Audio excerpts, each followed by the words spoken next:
This is the G Podcast with your host, Tommy B. Hey, what's up, y'all? Welcome to episode 233 of This is the G Podcast. Yes, episode 233. Welcome.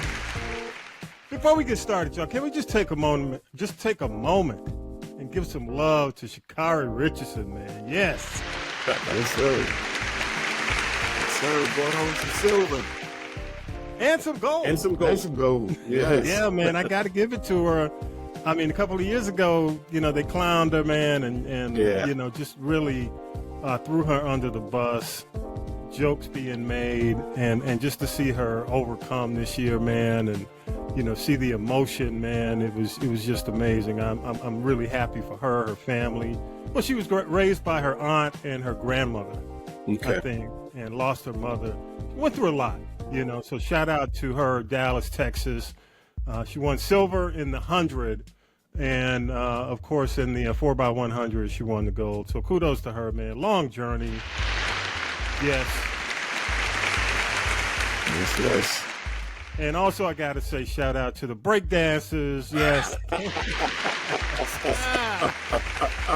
Talib. Talib Shabazz in the building. What's up, Talib? I gotta ask you, man, before we get rolling into the serious stuff. Come on, man. Come on.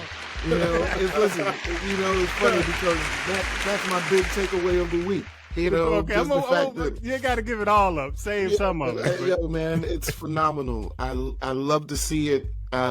It's amazing to think that something that started, just out of boredom, out of lack, can come to, such a platform as the Olympics and in that competition, in the spirit of competition, because, breakdancing started as battling anyway.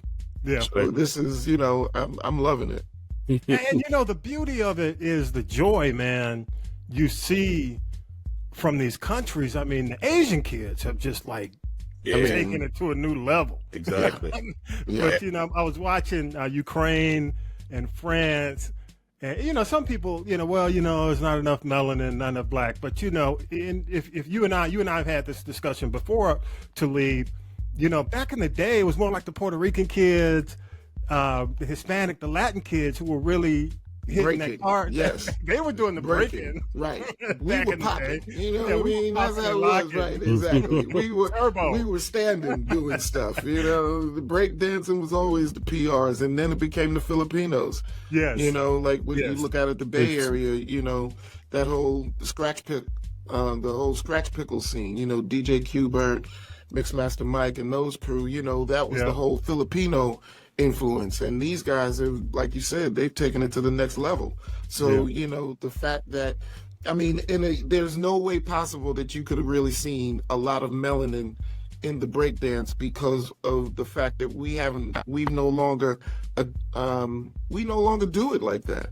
Yeah, what I mean? We did it for 40 years. And you know how black folks do. We're on to the next. On to the next. But it's just really, man, a beautiful thing to watch and to see and joyous, really. And it's just exciting, man. I'm glad they added it to the Olympics. It's funny because as we tape, I'm watching, kind of got it on in the background, man. It's a beauty to watch. It's a beauty to watch for us who grew up on hip hop, man. Without a doubt. Got to say what's up again. You've heard him. The Howie, the Hitman, is in the building. Thanks for the invitation. How you guys doing today? One and only. Good. We all got to go to Vi's celebration today. So Vi is taking the day off, and I think he's taking next week off as well. It's just the birthday at 60, month. You can't do it like you used to. You need some recovery time. Yeah, you gotta have recovery, man. Free limb and recovery. Right. Right. So yes, let's go ahead and get into it. Let's go ahead and get into it, y'all. I gotta say, and I'll just go ahead and start with this clip, and this will kind of get us into the first part of the discussion. Here we go.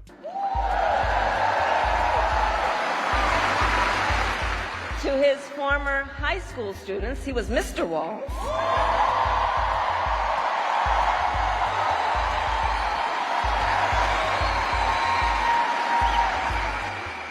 to his former high school football players. He was coach.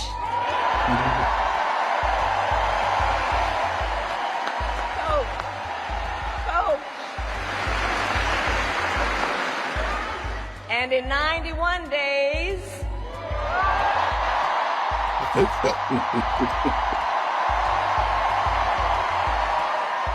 nation will know Coach Waltz by another name, Vice President of the United States. So, yes, again, this is the G Podcast. Each week we do news, politics, pop culture, that piping out tea with one and only Tonya B. And it's a brand new race, y'all. You know, you've got the vision casted this week of Harris and Walz versus the vision of Trump and Vance. And we're looking at really two starkly different visions. You know, last week I kind of narrowed it down. I'm not going to pat myself on the back. You know, y'all can do it if you want, but I'm not, you know, but I did say it was either going to be Bashir or Walz. And I think the choice of Bashir is the right choice. I mentioned last week, you know, there were some issues with Bashir based on his abortion views. And you just couldn't have that with the president running, you know, as a woman of pro-choice and, you know, and abortion rights and a woman's right to choose. So Walz is the right choice, I think. I want to go to you first, Howie. You've had a week or almost a week to kind of stew on this, a couple of days.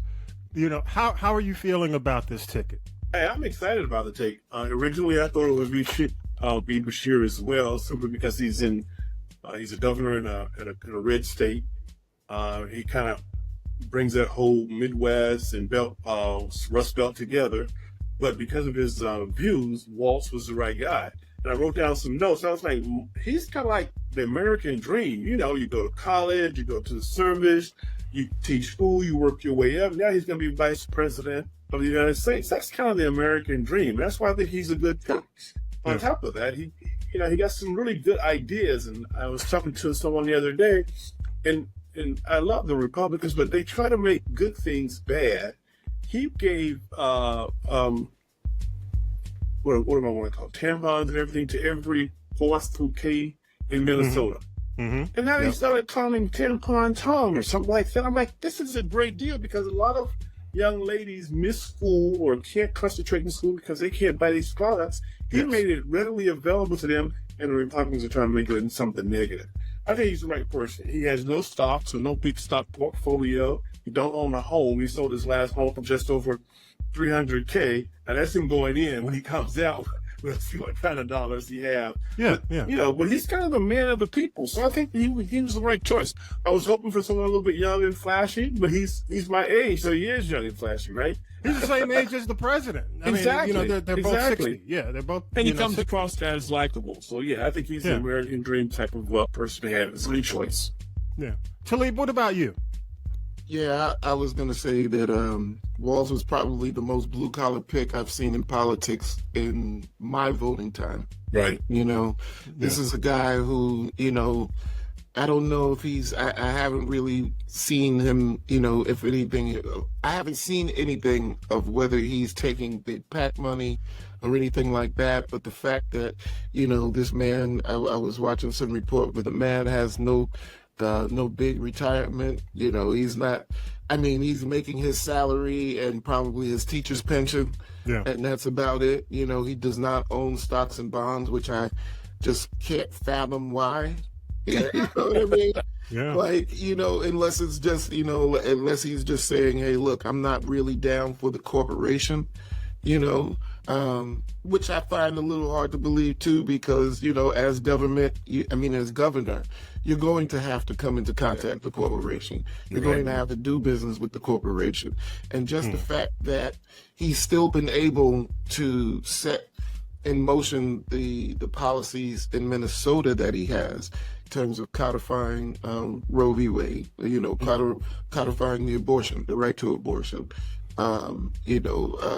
paid family leave, you know what I mean? These the big ticket issues that Americans support, not just Republicans and or Democrats. You know, I'm very, very excited to see what could happen with this type of campaign, because as you know, with all the, like I said before, with all big business coming out in support of Kamala, that had me a little bit like, oh boy, this is, okay, are we gonna get that? Hey guys, more of the same. Don't worry, nothing's gonna fundamentally change. Right. So yeah, I like the optics of Waltz right now, and really, to me, that I can actually say that I'm no longer just voting against Trump. Yeah, you know what I mean? Yes. Like Waltz is that kind of guy that, I told you I've never really been excited or about Kamala, for whatever reason, and it's not because it's a woman, it's not because it's a sister, because I'd love to see both of those in place. I just, it's just something about her optics that just never really appealed to me.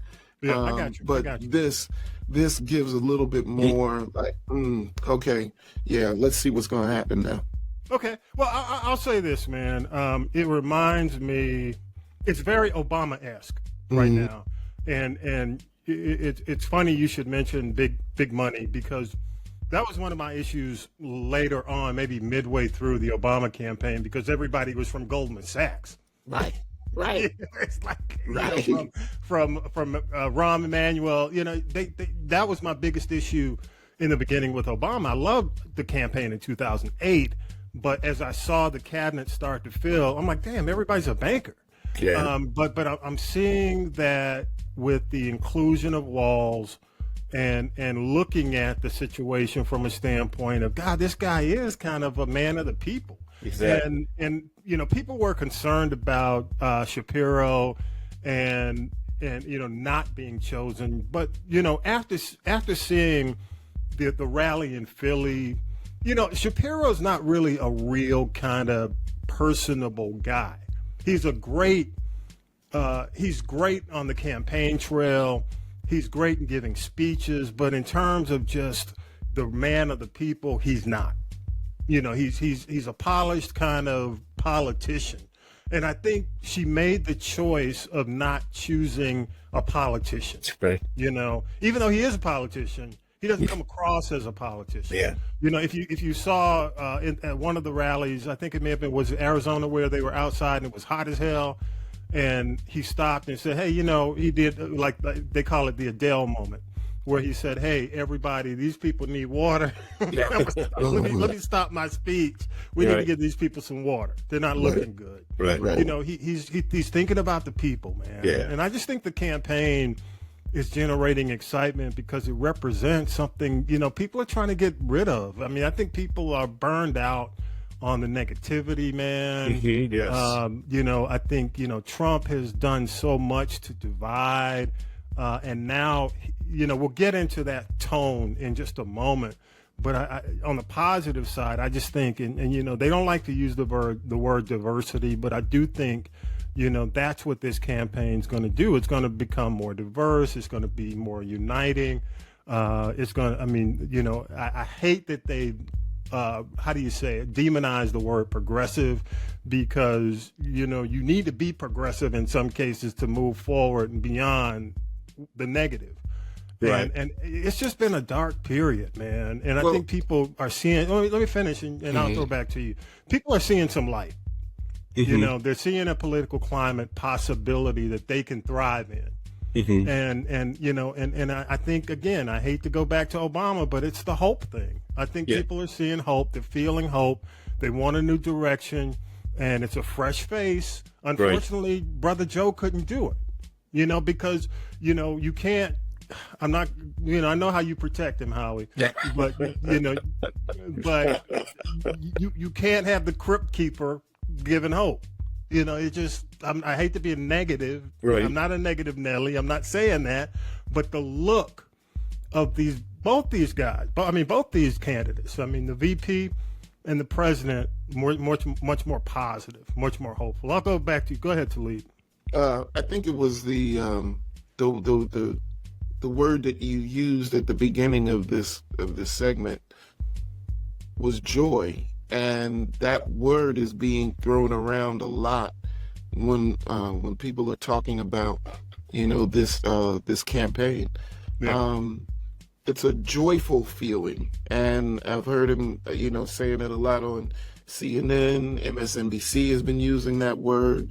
The Young Turks have been using that word because they have a whole joy camp, the Wednesday joy thing that they do. And I it's that word, the way that Hope described Obama's campaign, joy, will probably be the descriptive word of this campaign.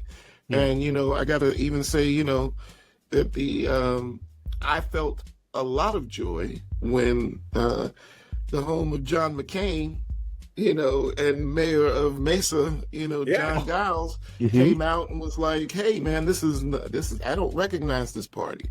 I mean, there are people.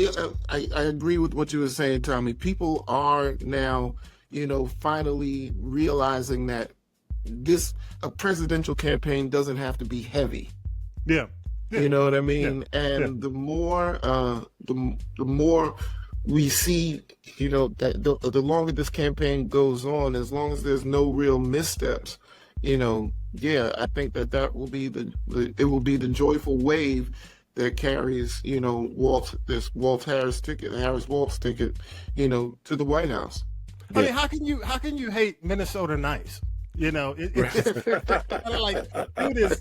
I mean, he's just Minnesota nice, and and the whole thing is, if you play sports, you know a coach. Yes.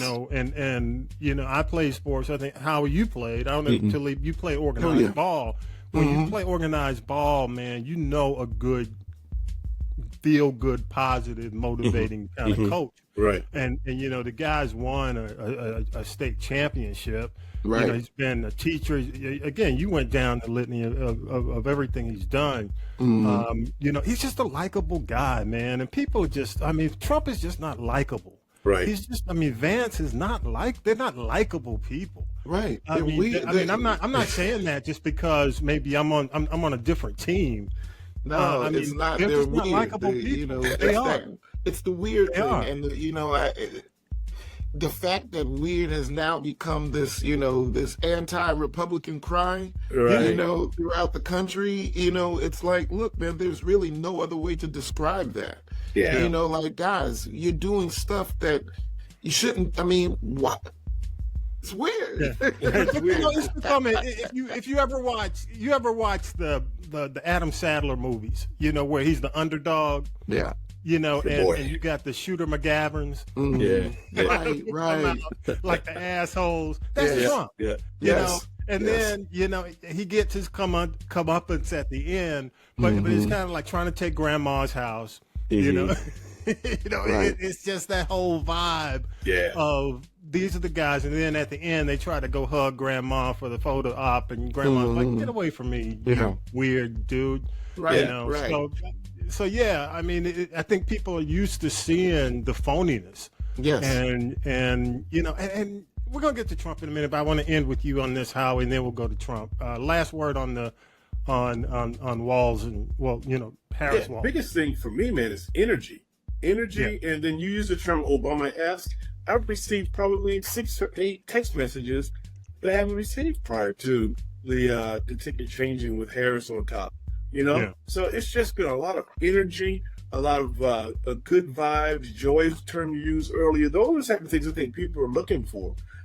Every time you turn around when it comes from the Republican side, they're pointing, it's this, they're pointing their finger at people, talking down to people, using terms like nasty and negative terms. That's not, I agree. It's so heavy. And I think moving forward, now the issue is you got to maintain this energy for another 100 days, Yeah. It's something you have to do from your team. They brought some good people in from the former President Obama's team. I know a young man out of Georgia is now on the team.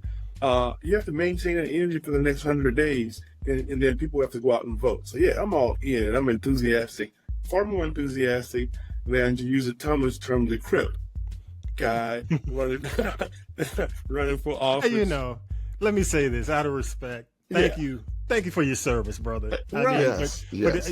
But sometimes you just gotta you gotta move. You gotta you gotta move on. I'll close with this. He's still doing some good things, man. I think the prisoner swap was his deal. Oh, excellent. When he closed the door, he's gonna have done a very good job, in my opinion. You know. Yeah, that was huge. Yeah, I agree. All right, y'all. Let's pivot. I want to play a clip, and let me see if I can find it real quick. Yeah.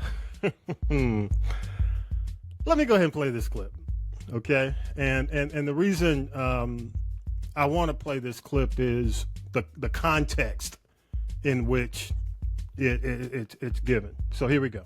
It was another press conference Thursday where the truth was not necessarily a priority, but there was also some breaking news. At Mar-a-Lago, Donald Trump said he's willing to debate Kamala Harris on September 4th, September 10th, and September 25th. The Harris campaign has accepted only the September 10th debate for now.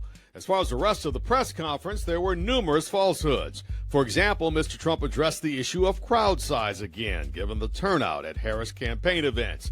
He even compared the crowd at his speech near the White House on January 6th to the crowd that attended Dr. King's I Have a Dream speech. The biggest crowd I've ever spoken before was that day, and I'll tell you, it's very hard to find a picture of that crowd. You see the picture of a small number of people relatively going to the Capitol, but you never see the picture of the crowd. The biggest crowd I've ever spoken. I've spoken to the biggest crowds. Nobody's spoken to crowds bigger than me. The House Select Committee estimates about 53,000 people attended the January 2021 rally before the riot. It's been widely reported over the years that Dr. King's March on Washington drew around 250,000 people in 1963. You know, I don't even want to give my feedback yet because I don't want to bias you guys. I'm just going to start with you, Talib. I'm just going to hold off. Talib. You okay, Talib? I guess because he's not, he knows that he can't talk about penis size. Now he's talking about crowd size. What's his fascination with crowds, man? You're right. Look, the guy. See, I'll get to it in a minute. Now, Talib, as in the entertainment business, crowds matter to people because you look at revenue. A lot of cases, right? So if you're he's from a former boxing promoter kind of guy, building this dude is P.T. Barnum. Yes. You know what I mean? This guy is straight up P.T. Barnum. Yes. He has adopted there's one born every minute philosophy. And he keeps propagating it. And this is just another example of it. Listen, we know that just because you had, 500 people at your party doesn't mean it was a good party. Right. Mm-hmm. You know what I mean? Yes. Yeah. The best parties you've been to probably, and I know, from y'all being college campus guys, were the parties where there maybe have been like 20 to 30 people. And everybody can I say this real quick, what I mean? Talib? Trump is the guy who holds the crowd at the door for the line. You know what I'm saying? And I didn't mean to interrupt you. You know what I'm saying? I'm telling you, listen, Trump is literally imploding. Yes. And what we are seeing right now over the next 90 days is going to be Trump's readjustment. Because people are already saying, he's not making enough appearances. The fact that he's not getting on the road. Like in 2016, he had, way more appearances than he does now.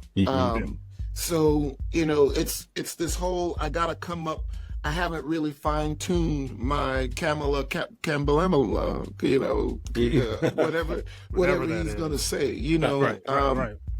He's floundering. Yes. He's floundering. And I'm very glad to see that the people who may have been typically afraid to say something because he was this, 800-pound gorilla, are now realizing that it's really just a 130-pound weakling in an 800-pound gorilla suit.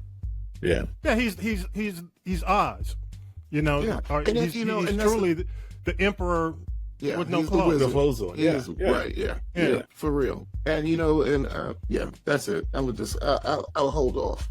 Yeah. Okay, I'll go to you, Howie. But you're starting to see some fighters. You're right, Brother Shabazz. You're starting to see some fighters in the Republican Party. Remember, 4 or 8 years ago, no one said anything negative about it. Exactly. Nothing at all. Everybody, even after he talked about his wife, they fell in line. You know what I mean? Right. The guy out of Texas talks about the man's wife, and he still falls in line. Ted Cruz. Exactly right. Ted Cruz. But other fighters are starting to come up, starting to show themselves. The guy, the governor of Arizona, starting to say, "Hey, this is not our guy." A few other people are starting to speak out. People who would normally have a loud voice, you can't hear them right now. So yeah, and I think their team has lost direction. I think, and again, I don't want to go on Joe, but I think Joe was an easy target, and now you don't have that target. Now you have to find something, and they don't have the ability to do that. Did you see the J.D. Vance speech? It looked like he had Harris' name in the back, like he was rooting for Harris in the back. You guys should pull that up. He was doing the speech, and the only name you can see in the backdrop was Harris. Like like he was rooting for him. I'll share it with you.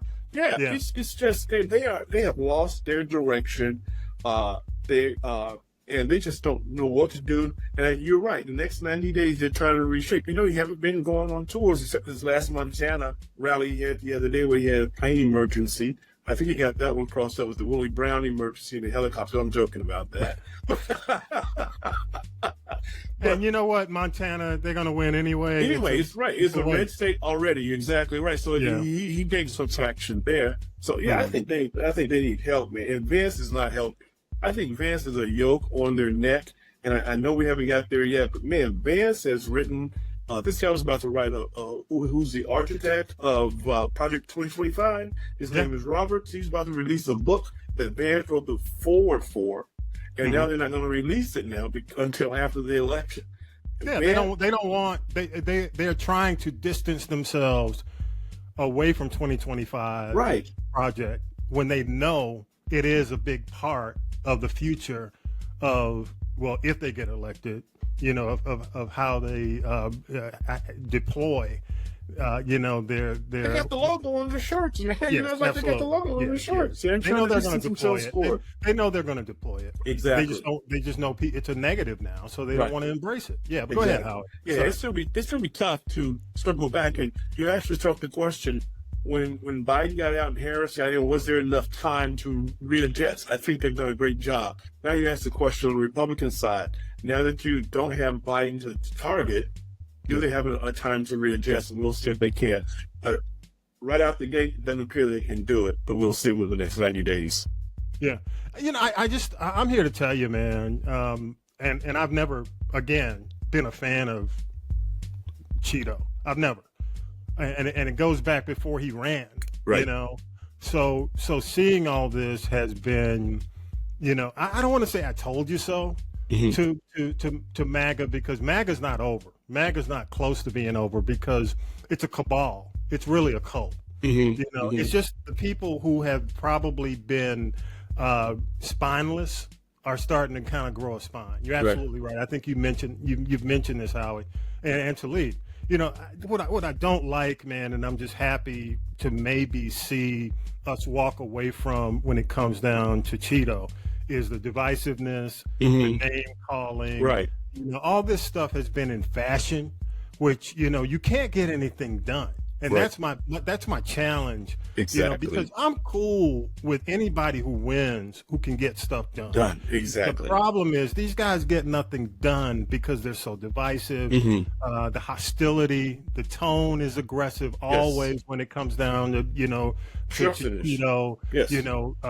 He doesn't want any type of collaboration. And I hope that they don't just allow him to frame this border controversy with Kamala, with VP Harris, because the reason we don't have a border agreement is because he told them not to agree. 100%.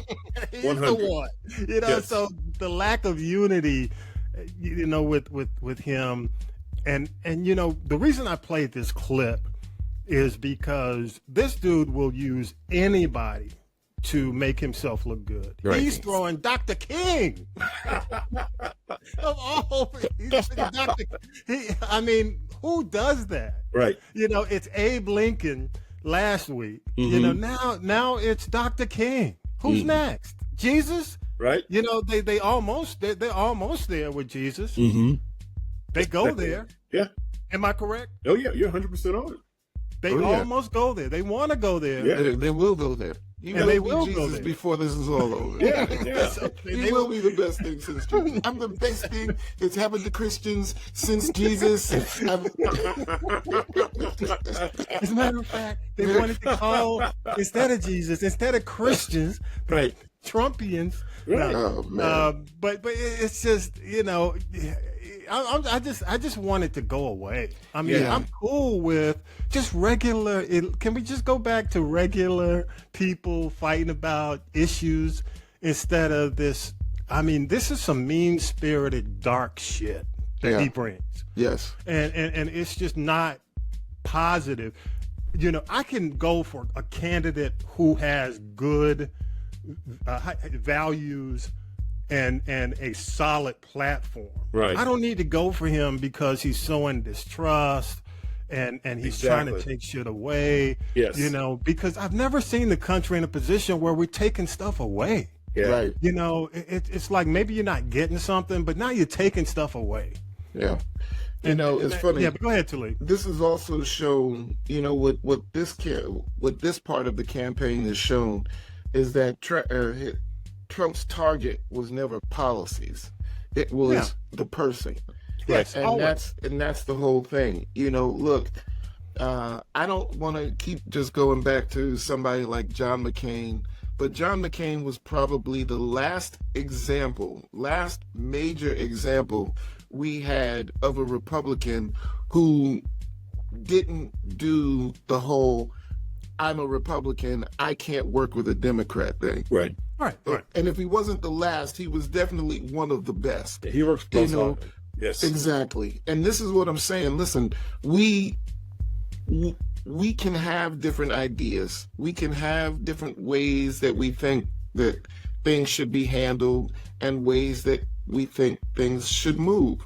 Yeah. But the fact of the matter is that on any job site, there is still a foreman, and the foreman has to make sure that concrete is playing nicely with electrical. Right. That plumbing is playing nice with HVAC, because at the end of the day, this building has to go up. Exactly. So, I don't have a problem with people who don't believe like I believe. I'd rather you not believe like I believe so I can still learn something. Exactly. You know what I mean? We in our bubbles, we aren't challenged. We're only challenged when we have to step outside of our bubbles and actually come into contact with somebody else that has their own bubble. Right. And now we've got to figure out a way to still make this building get up in a timely fashion and under budget. You know what I mean? Oh, yes. Yeah. So it's like, okay, I get that. And this whole thing about,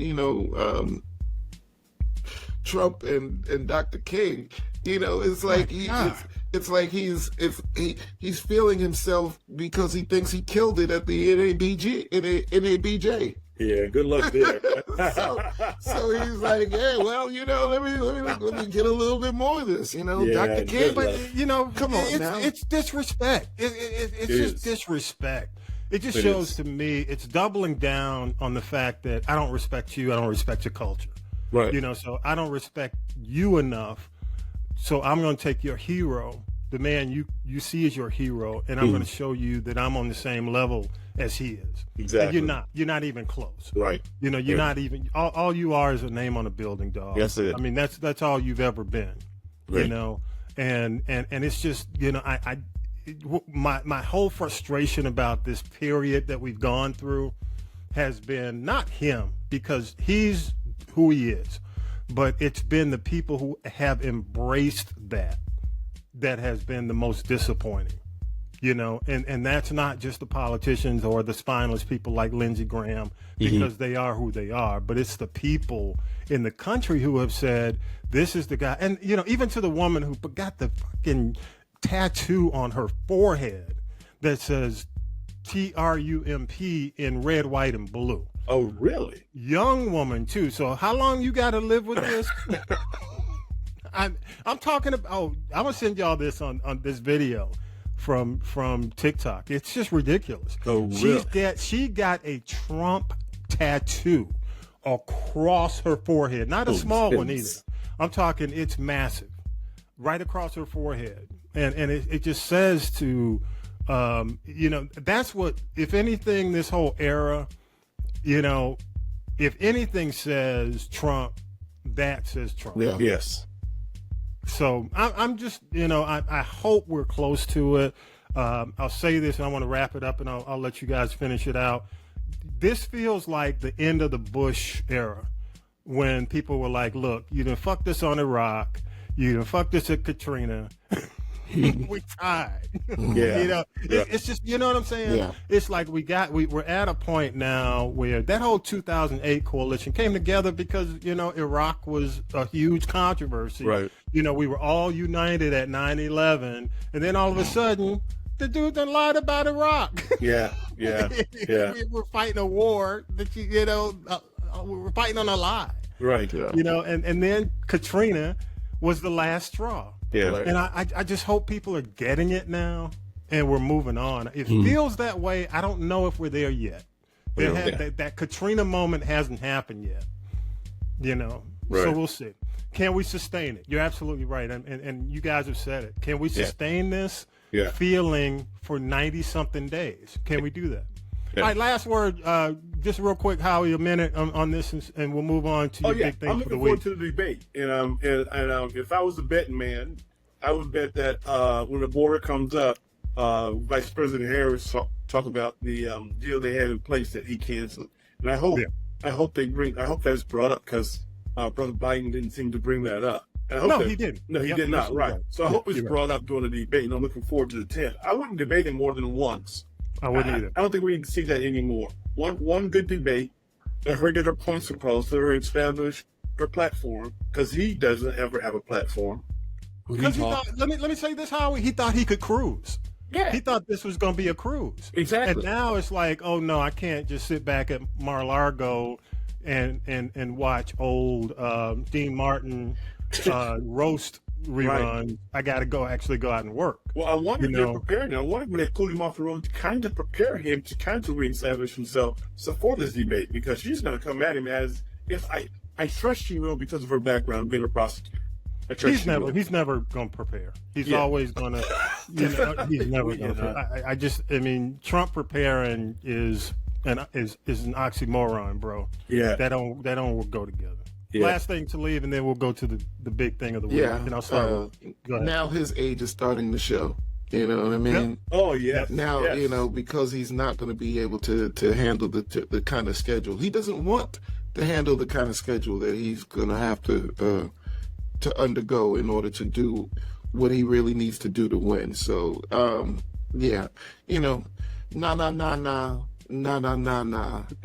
Hey. He just, I'm old school, dog. Yeah. He wants to be Don Rickles. Yes, I think. Yeah, he thinks he is Don Rickles. He's the Don Rickles of politics. He wants to be, but he's not funny. No, at all. He used to be able to place these names on people. Now it's just stupid. And and one more thing, the whole Heritage Foundation Project 2025 thing that he's trying to distance himself from. Listen, the Heritage Foundation has been doing this for decades. Yes. Yeah.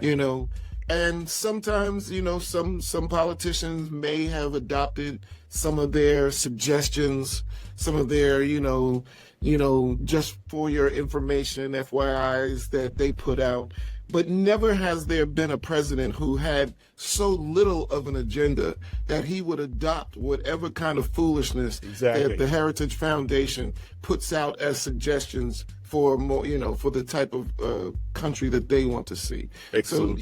So this, look, guys, this is nothing new. The Heritage Foundation there are plenty. If you really want to know, you should Google, Republican think tanks. Yeah. And see what kind of nonsense these people are putting out there. Wow. They are the Old Testament fire and brimstone. Dude, it's ridiculous. That's what they are. It's kind of the world will end. That they're already setting. It's crazy. They're already setting up the mindset of MAGA to believe that the world will end with Kamala. That she's Jezebel. What? Yeah. I mean, no lie. You think I'm joking? It's serious. Gog and Magog going on over there, you know what I mean, in Israel and Palestine right now. You know what I mean? This is, They try to call her Jezebel. I'm like, what are y'all doing? I mean, and see, for me, when you start doing that immediately, I said, no. Yeah. I can't go for this. I can't go for this. Yeah. You're in the wrong. You're in the wrong bathtub. Gotta go. All right, y'all. Hey, big thing for the week, and I'll start with you, Howard. You got one big thing for the week? I have I have what you got? 6 big things for the week. No, I'm kidding. That sounds like Talib. That's why I only do titles. I do want to run through just a couple of things. Illinois sheriff retiring. I thought that was hard. I think he's genuinely a good man. Just made poor decisions in hiring. Men's basketball is at 3:00 today, USA. Also, I think we need to expand blacks in the Olympics. We need to do more than just track and field and basketball. I mean, we need to do some rowing and all that kind of stuff. But this is my big thing of the week. I read this week. The ITEP, Institute of Taxation and Economic Policy. If we take away all of this is based on 2010 numbers. If we take away all of the undocumented workers in our country, we're looking at it's somewhere between $11.6 and $13.8 billion loss. I do not think anyone, even though they say it, want to remove undocumented workers from our system. We're talking about state regulation. I said it was state. They don't want to do it. They talk about it. But they don't want to do it. They talk about, they're using it. Yeah. No. If I ever get smart enough, Brother Thomas, to do a PhD, that's what I'm going to do it on the dollars that the undocumented workers put into the system. They always talk about what they take out. But they put a number of dollars into the system. And listen, if they are able to do the lawful permanent resident LPR, that number goes up by $2.1 billion. That means these people now can get higher paying jobs and pay additional taxes into the system.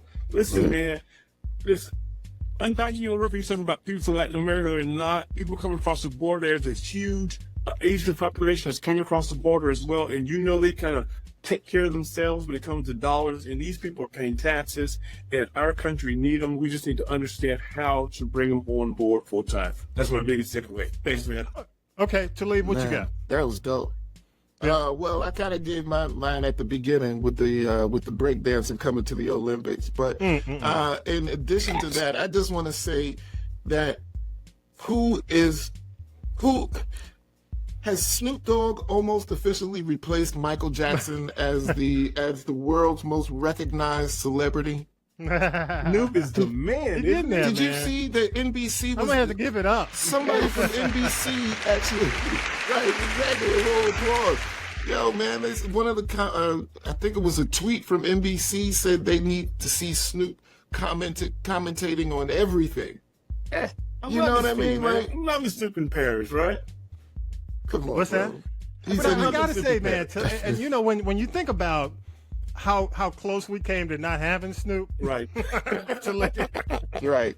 The verdict, the jury. Yes. I mean, it's I think the brother probably remembers that every day. He probably wakes up in the morning and he's grateful and he's thankful for life every day. Yeah. Would you disagree or agree? I totally agree. I mean, look at he looked so grateful. Yes. In every scenario going forward. Yes. Yeah. And that's been a long time. That's a very long time. Yeah. Living to the fullest, man. You're right. Yeah. You're exactly right. Yeah, because he almost did. He almost did. Exactly. So I'm glad he sees that every day. Did you have anything else to leave? Just come on, Israel. We need y'all to stop, bro. This is getting stupid now. This is totally stupid now. Yeah, that's oh Lord, that's a whole nother podcast. I know, brother, and that's why I'm gonna just leave it like that. Leave it alone. Just come on, put it out. Put it on the table real quick. My concern with that is is the war part, but man, you can't even get humanitarian aid in to help these people. Right. That's the problem for me. I agree. Yes. But again, I think it just comes down to Netanyahu. I think yes, this is not a country. This is Netanyahu, and I'm gonna leave it at that. Yeah. I mean, I think it's Netanyahu versus Hamas. I'll leave it at that. I'm gonna leave it at that. I've said that before. This is what happens when a right-wing leader tries to stay out of jail. Right, a dictator-ish person. Yes, You're right. Yeah, I agree. I'm gonna leave it at that. I do have to say, and I do want to play this clip, Howie. So hang on, I do want to play this. I know you mentioned this. A new development in the Sonia Massey case. Jack Campbell, the sheriff of Sangamon County, Illinois, has announced he will retire by the end of this month. Massey was shot to death by one of his deputies last month. I'm going to say this, Howie. He had to go. Yeah. And the reason I say that is because, we don't have a George Floyd Act to protect us. Right. So when shit like this goes down, you got to go. Yeah. There is no mercy. I think you got to go. The person who shot got to go, and maybe that'll send a message to these folks. Yeah. So so I think you can't allow any room for wiggle for the people who are responsible. They got to go. Yes. And I think once they start leaving en masse because of this, because of their errors, then maybe they'll get it. Yeah. And maybe they'll put some things in place to protect themselves or protect the people. Right. But we have no protection. Yeah. Point taken. So there you go. Gotta Excellent. go. Yeah. But I get what you're saying. Yeah. Under normal circumstances, but we're at war. Yeah. Yeah. I think he's genuinely a good guy. But you're right. Well, he has to go. Well, I think it's the same thing with Biden. I think Biden is genuinely a good guy, but he got to go. Yeah. But I can't compare the two. I mean, because I think I guess. No, and the reason being is I do have a love for Joe Biden. Trust me. But I think just in terms of, it's just like Nancy Pelosi, it's just like Clyburn. These guys have to, and I'm gonna say this real quick about Pelosi. Pelosi, come on, don't be trying to take credit. Come on, lady, just keep moving. That was one of the most self-serving things in the world I've ever seen from a politician, to kind of pee on the man's grave, and then have a book. I got a book coming that's going to detail everything I did. What are you talking about?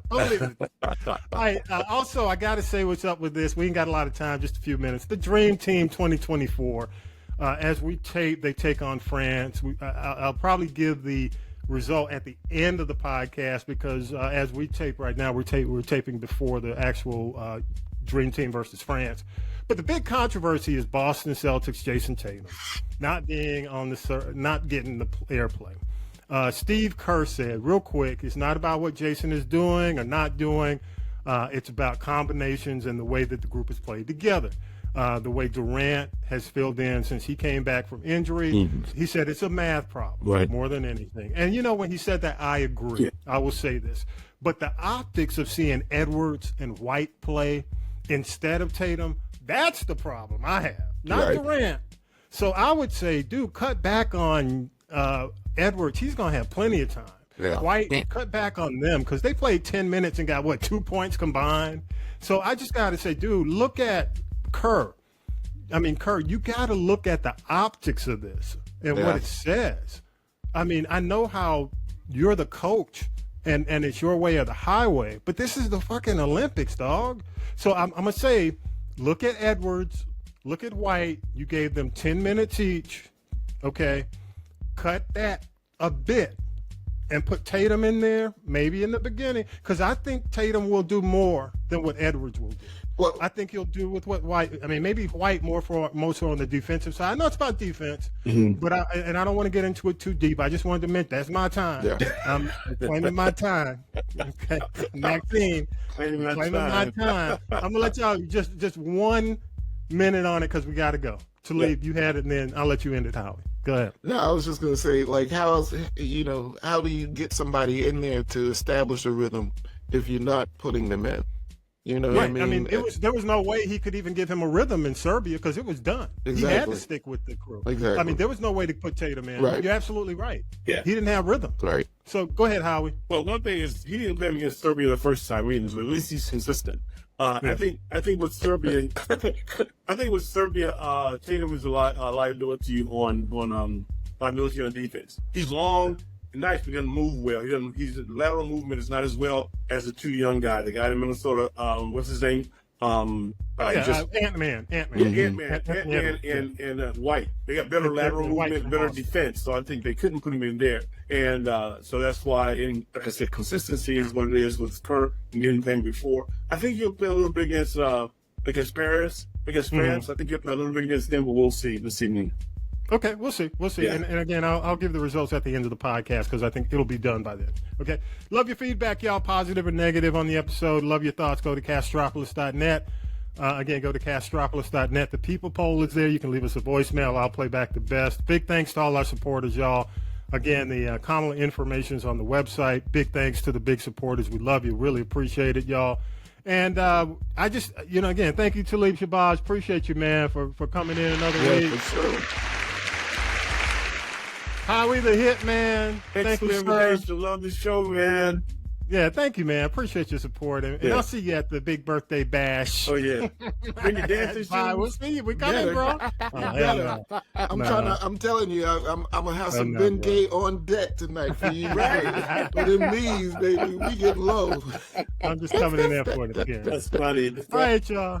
Appreciate you. Thanks so much. And let's take a break and we'll come back with the tea with Tonya B. Appreciate y'all. Hey, what's up? This is the G Podcast listeners. How you doing? We want to keep bringing you awesome content without any of the annoying ads interrupting the flow. If you enjoy what you hear, consider contributing to our podcast by giving as little as $1 or whatever you can spare. Head over to our website at castropolis.net. That's castropolis.net to show your support. Thank you for being amazing listeners and for helping us keep This is the G Podcast virtually ad-free. Your support means the world to us. Stay tuned for more fun and friendly conversations on This is the G Podcast. Thanks again. Now then, children, it's time for tea. It's tea time, y'all. Sippin' the tea with Tonya B. Yes, children. It's time for some GT with the girl Tonya B. Right here inside. This is the G Podcast. Remember to like, to subscribe, and to share. Check out the YouTube channel. Check out the Instagram. Again, we give it to you. Everything. Pop culture, news, politics, and of course, me. Let's say get well to Olympian Noah Lyles. He missed making Olympic history when he was struck with COVID in Paris, and then it just spread like wildfire through the entire Olympic Village. He even ran a race and won a medal with COVID. I'm telling you, he was determined, but we hope he gets well soon. And congratulations to all the Olympic athletes on Team USA. But here's one question I have. This whole thing with breaking originated in the Bronx, legendary DJ Kool Herc. The people that won the medals, not from the U.S., China, Lithuania, and every place else. I don't get that, but it is what it is. Megan Good got another job. Her man don't have no job, but she got a job. You can check her out on Lifetime August 24th in the movie Forever with Taye Diggs. She may have to give him a loan. All right, 50 Cent this week. Doing big things in Shreveport. Got the new studio. He's doing this Humor and Harmony Festival. He's got about 80 zillion people there. He got something for everybody. R&B, you got Monica Monique for Keith Sweat and Tank. Comedians, Cat Williams, DC Young Fly, Gary Owen. And even for the hip-hop heads, The Baby. I don't know who Skills Baby is, but I do know 2 Chainz. And then Ray J up in there. Don't ask me why. Was Snoop Dogg not the most entertaining part of the entire Olympics? Look, NBC knew what they were doing when they got him. They want to get a younger demographic to watch the Olympics, and they paid him $500,000 a day for 16 days. Do the math. He getting that bag. The Fugees reunion tour, grand opening, grand closing. Are we surprised? No. Lauryn Hill blames it on the media and the promoter Live Nation. No, they tired of her because she's a financial liability. What I'm hearing is that the ticket sales were slow because the price was so doggone high. Lauren stunting, not showing up late, not giving people what they paid for. But here's the gag. The tour will go over to Europe and take place there, but I'm wondering how Pras Michelle got permission to to go over there when he's about to go down to the jail? Speaking of who else is going to jail, Nelly, really Nelly? Ashanti's embarrassed, her mother is mad. Your daddy's a criminal. No, little baby Cornell Haynes and Ashanti got together.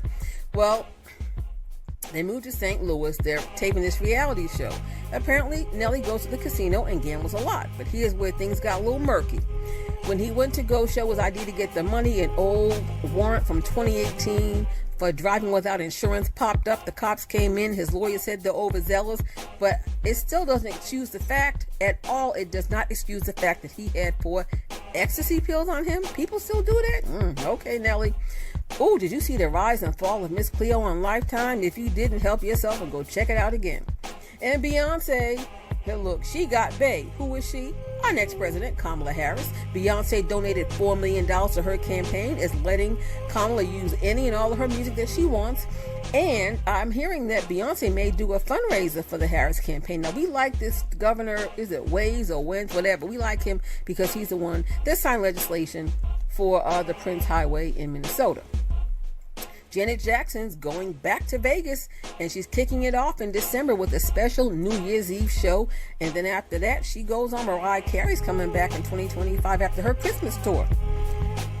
Oh, Lord, let me see. We don't talk about Kanye because he's crazy as Cocoa Puffs. But anyway, he's now saying that his demons come from his overindulgence in that brown liquor called Hennessy. But then he came out of his face and said Beyonce should let Jay-Z cheat. You know what, Kanye? Go take your half-naked wife, go over there in the corner with R. Kelly, Neo, Nelly, Tyrese, and the rest of those dumb donkeys, and you stay there.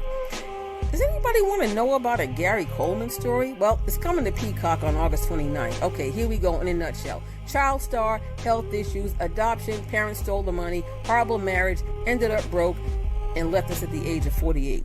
Oh, well, there you got it. But I got something for you now, Tonya B. Sade alert, Sade alert, Sade alert. It's been 12 years since her last album. But hold on to your wig, people. New music from Sade is scheduled to drop in the spring of 2025. Now, I ask you, who else can go away for that long, come back, and people stand in line like they giving out stimulus checks again? Only Sade can do it. I'm your girl, Tonya B, giving you all this entertainment GT right here on This Is the G Podcast. Remember to like, subscribe, and share, and check out the Birdwire 24/7 on Castropolis.net. Have a great week, everybody. Thanks, Tonya B. Don't forget, y'all, support us, subscribe, go to Castropolis.net. Thank you, TikTok, man. Our TikTok support's been good. We need more followers, though, at This Is the G Podcast. Don't forget to give at Castropolis.net.